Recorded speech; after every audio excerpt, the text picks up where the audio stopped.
We are with civilizational analyst Professor Avram Ehrlich.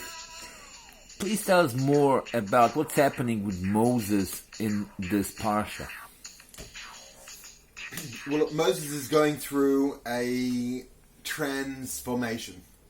In fact, in every one of the chapters, he's going through a number of transformations, from being a Levite, which were cursed and criticized for being out of control, undisciplined, and therefore punished and dispersed. He demonstrated that indeed he was undisciplined and uncontrolled when he smit one of the oppressors of his people and then had to escape. But why is Moses saying, I am of uncircumcised lips? The issue of circumcision he's already brought up several times. He's talked about uncircumcised ears, he's talked about uncircumcised heart, he's talked about uncircumcised lips. In this chapter, he says twice within the space of 10 or 15 paragraphs that he's uncircumcised lips. How is a Pharaoh going to listen to him? What does that mean? Uncircumcised lips may be not sensitized to the nuances of the circumstances. Moses, a commanding figure, a general, a leader, an abstract person, a person who was an elite, an aristocrat of Egypt, who took no nonsense, the daughter of the son of the daughter of the Pharaoh.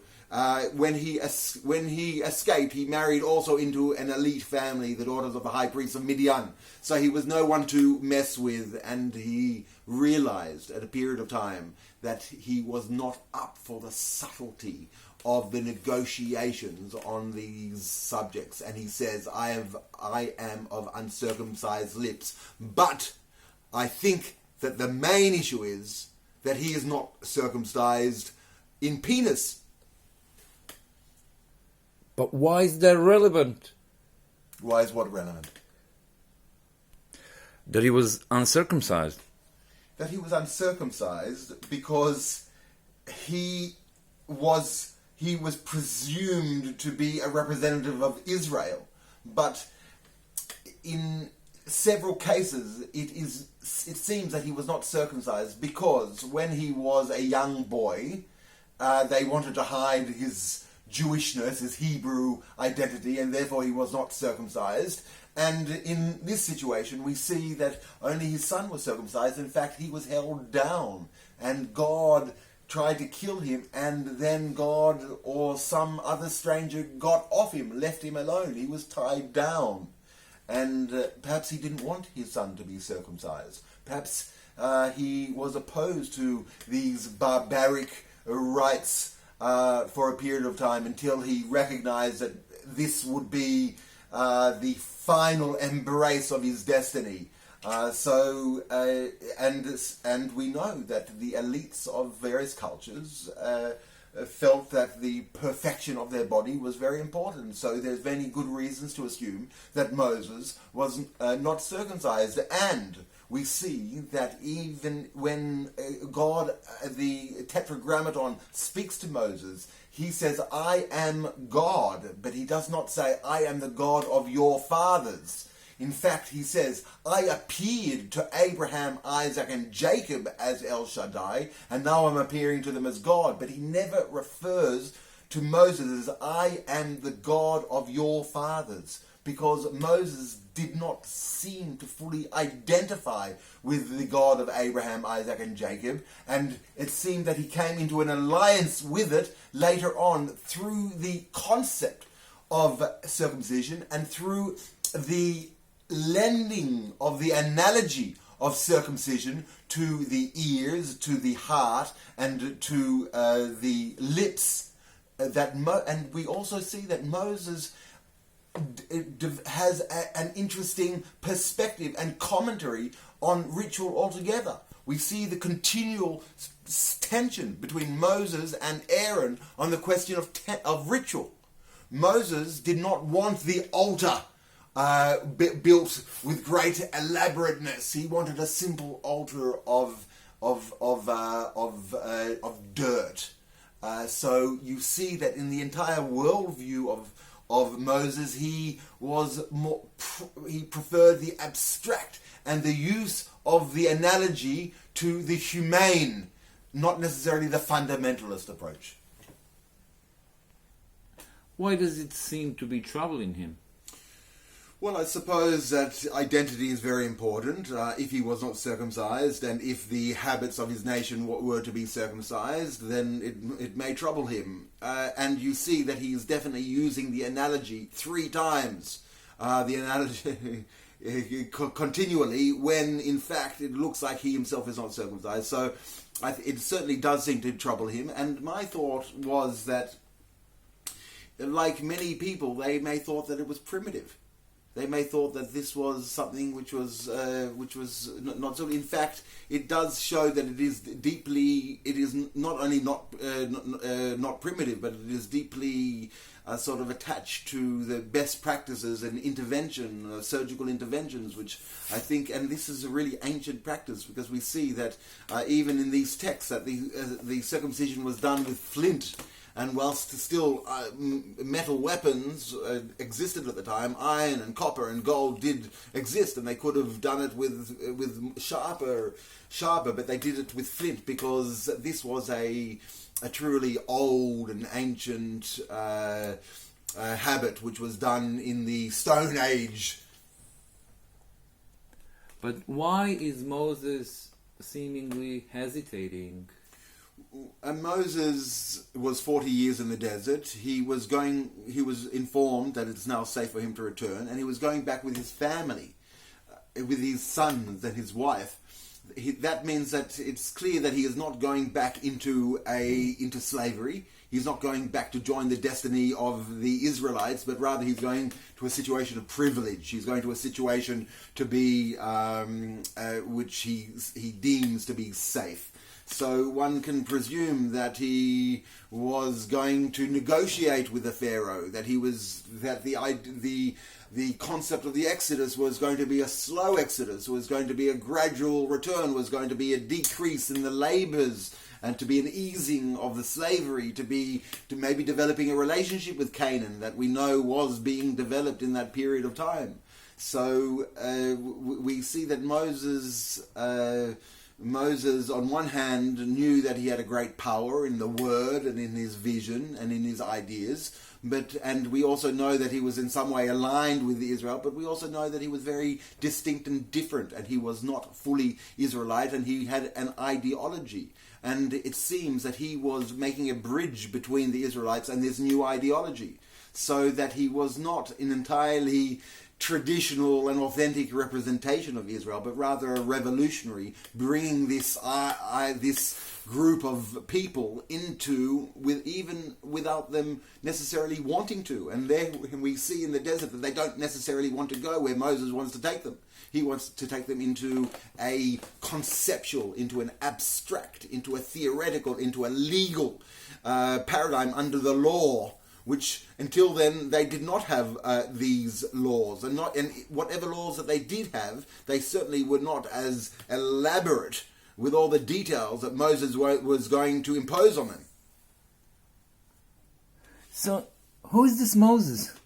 Well, Moses is a most peculiar figure, and his reputation still stands after several thousand years, like none other. They say, and the Bible describes, there was no one like Moses who stood face to face with the Lord. And even though the Lord of the Hebrews was a monotheistic God that could not be seen or could not be sensed through human senses, it was said of Moses to do so, to have done so. So, who is Moses, you ask? Well, he was a revolutionary. And he was abstract, and he was on a mission. And who was he? Well, in the historical record, in the biblical record, if the Bible was written a little bit later than Moses, even though Moses was said to have written the Bible, we have another figure that appears in the Israelite record 200 years after Moses, which has a very similar biography to Moses in many ways. His name is Samuel. And Samuel may be the figure behind the character of Moses, and I'll explain why. Samuel was also the adopted child of the high priesthood of a Canaanite altar in Shiloh, and he was adopted by Eli, the high priest. And he soon after, once Eli's children were shown to be corrupt, he soon after took over that priesthood. And in many ways, it somewhat resembles, although there are some changes, to Moses taking over the Pharaohhood. But in the case of Moses, he doesn't take over the Pharaohhood, but rather he liberates his people and moves them to another place and gives them a law. Similar to what Samuel did, he did not himself become the king, but rather he appointed a king and gave the law to the king. So when you ask who Moses is, I'm inclined to tell you that Moses is Samuel. What do you mean? Well, in the tradition of hermeneutics, of interpretation of texts, when we read a text, we usually interpret our own situations within the text.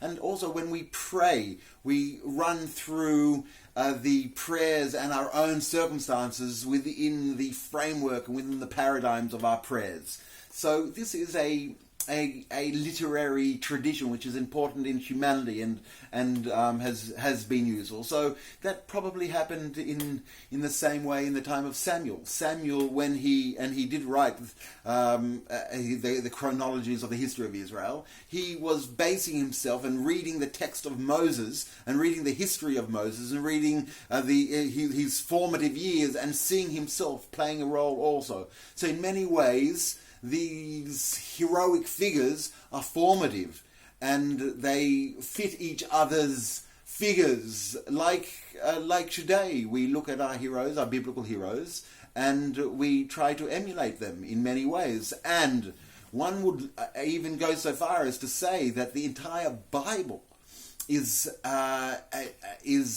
such a complex work which engulfs many different characters and in people, that the studiers of the Bible and the studiers of the biblical texts imbibe complexity from their studying, and that's why the Bible readers are naturally educated and nuanced and can contain conflict and difference because there is so much complexity and change. Just as a verb conjugates, a sentence can conjugate, can change meaning according to interpretation.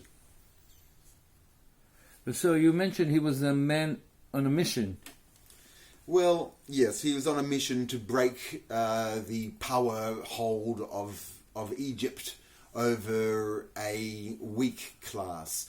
And I think that theme reverberates. You see also in the legislation that comes after. The first legislation was for the Sabbath, for the day of rest, for the cessation of forced labour, not only for citizens but also for strangers and for guests and even for animals. And you also see that all the many other genres of resting laws come to be. And you also see that Moses calls his first son Gershom. That means a stranger there in a strange land. So that the idea of being a minority under adverse conditions was very much close to his heart. So the idea of fighting repression and then creating a substitute which requires the agreement of the entire people, because in fact Moses takes the entire people out and brings them to a mountain, to the holy mountain, and there gets a consensus. Actually, there's some criticism because the consensus may somewhat be forced. Not everyone did agree, but over a period of time he was able to achieve, or let's say there is debate whether he was able to achieve that consensus. But certainly you see that Moses was a firebrand, a freedom fighter, and his key words were the words of liberty. In Hebrew, the word for liberty is very interesting. Cherut. Cherut, actually, comes from the Hebrew word chor, which actually means in the nose or the nostrils. When one gets angry, one's nostrils flare. And that is the flaring of God's anger. So the word for anger and the word for freedom it comes from the same root. The idea is that a free person has the right to be angry, can be angry. A slave cannot be angry. A slave cannot show anger. He cannot show displeasure, cannot refuse. And a free person can refuse and show. And so this idea of liberty, how did Moses, the adopted son of privilege, how did he achieve that ability to see the other in such a stark way? And that is only to his better qualities that he was able to achieve that. So, is the new legislation better than the other systems of legislation? Well, the legislation that Moses instituted has actually lasted for 2,500 or 3,200 years, according to the biblical story. 3,200 years. These laws that he legislated, although there are some differences, the principles of the law are still standing strong. So they seem to have been very advanced in all of our development over this period of time. The moral changes have not been so different. So it seems that he really was. It was very intuitive. It was very intuitive. Go on. Well, Moses was a radical, and he really truly was, and he wanted to create a kingdom, a nation a holy nation, and a kingdom of priests. And he went ahead and did that through these series of laws.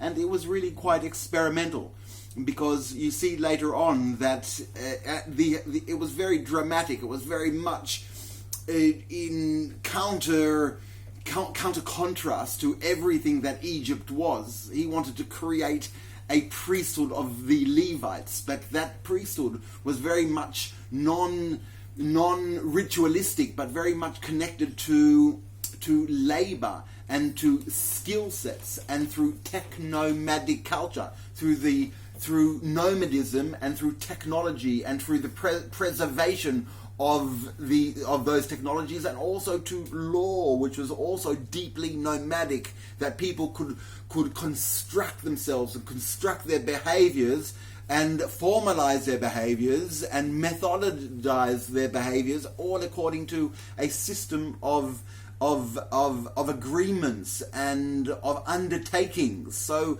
this was truly radical. And you see that he continues to develop this idea when Jethro returns back to the camp that Moses establishes in the desert with the escaped tribes, and he goes and suggests the implementation of a further method of organization. And this further method of organization is very interesting, because it also is in counter-distinction to the power, the centralized power of the Egypt, where Jethro suggests that it should be organized in groups of 10. He says, make for you groups of 10, 50, hundreds, and thousands. And make for yourself ministers and supervisors and judges over small groups of people. So there, in counter-distinction to the centralized power of Egypt, he was creating